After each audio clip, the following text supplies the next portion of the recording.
Hi, my name is J.A. White. I am so excited that NIGHTBOOKS is a Barnes & Noble pick this month of October.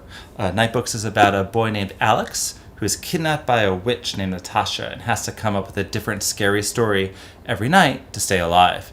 So as I was looking back at one of my earlier drafts of NIGHTBOOKS, I noticed that there were a lot of stories that I cut out during the revision process, and one of them that I liked quite a bit.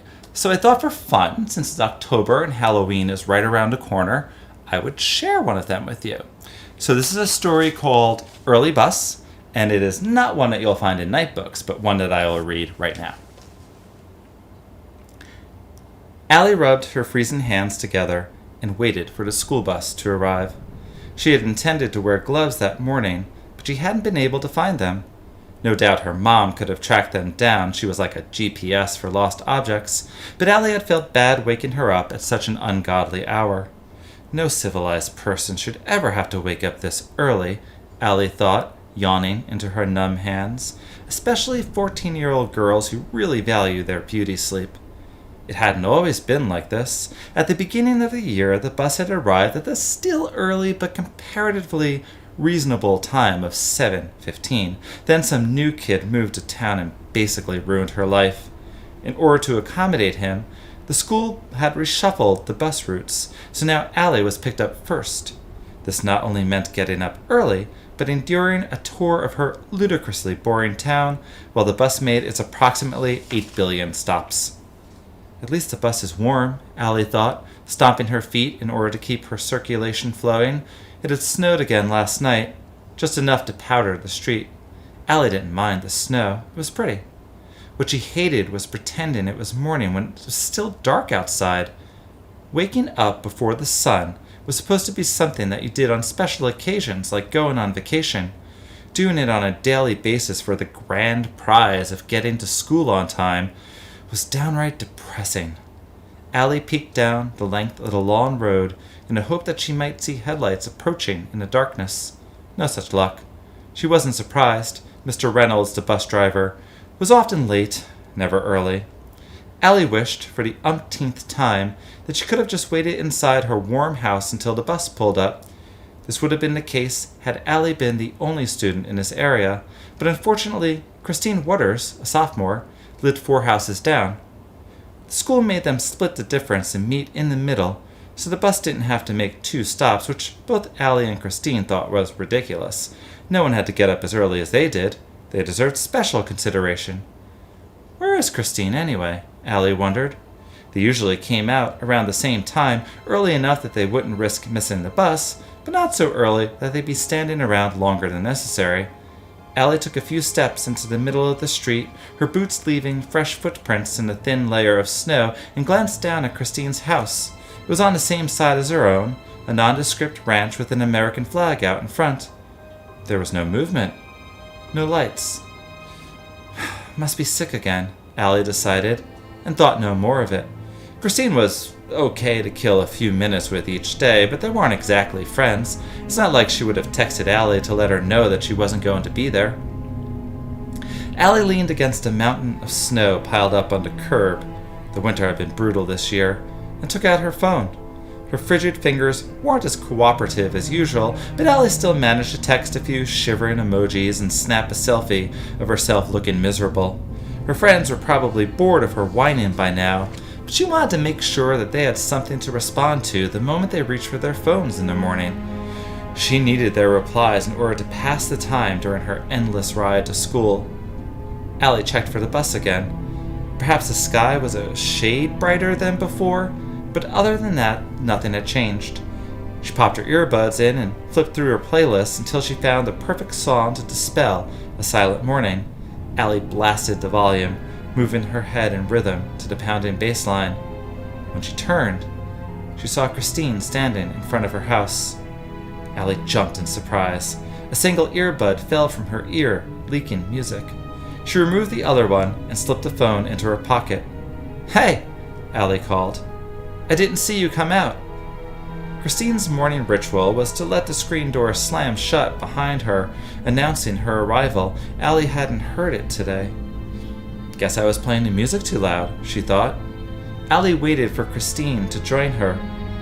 The girl didn't move, didn't look in Allie's direction, just stared across the empty street.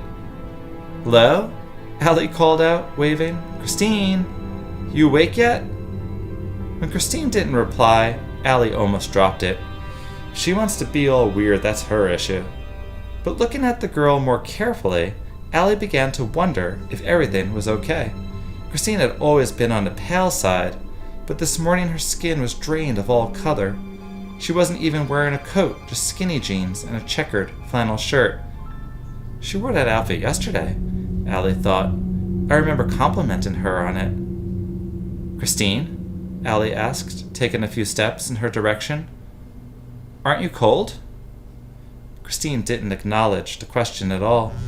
Allie's phone buzzed in her pocket. She ignored it. Something wasn't right. Christine was acting sick, really sick, and if she stayed out in a cold for much longer, it was only going to get worse. Should I wake up Mom? She'd know what to do. Allie turned toward her house and saw a pair of headlights approaching in the distance.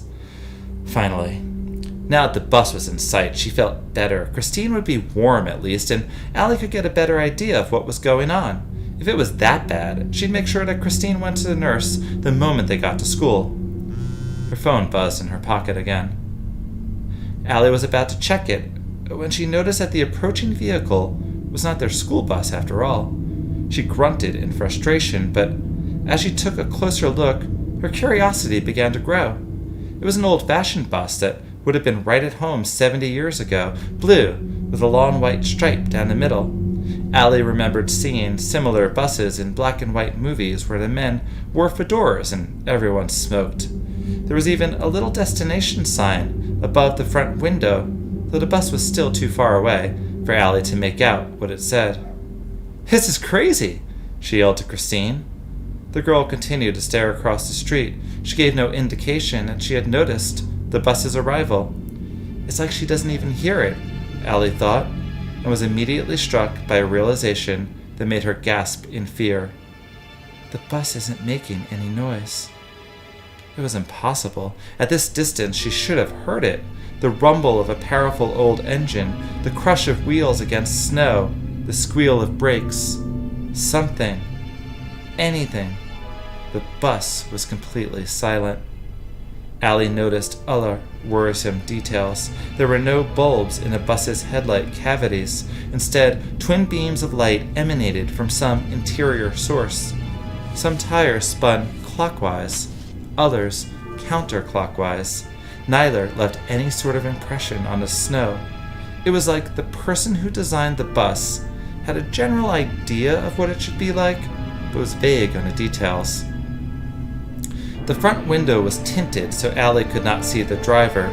Later, she would be grateful for that. But the bus had now gotten close enough that she could read the destination sign. Christine Weathers, 15. Allie stumbled backward into the snowbank. Her phone continued to vibrate in her pocket, a comforting connection to the real world. The bus slowed down as it passed her.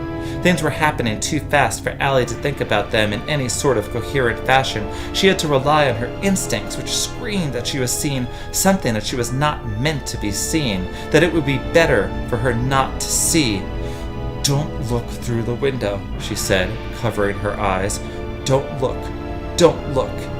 Allie trusted her instincts, but she was, by nature, a curious girl.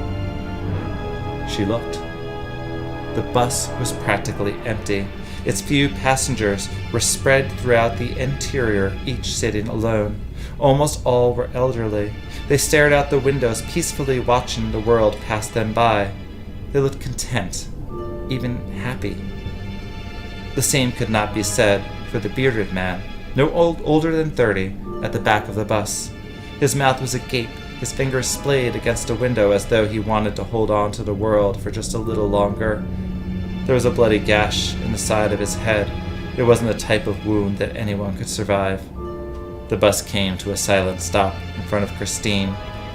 "No," Allie whimpered, too terrified to move. "Don't go." Christine didn't hear her. Allie wasn't sure she could anymore. She boarded the bus. Her feet left no prints in the snow.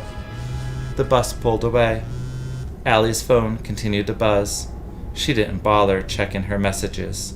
She knew what they were going to say. Well, I hoped you enjoyed that. That was Early Bus, and I also hope you enjoy Night Books. Happy Halloween! Bye!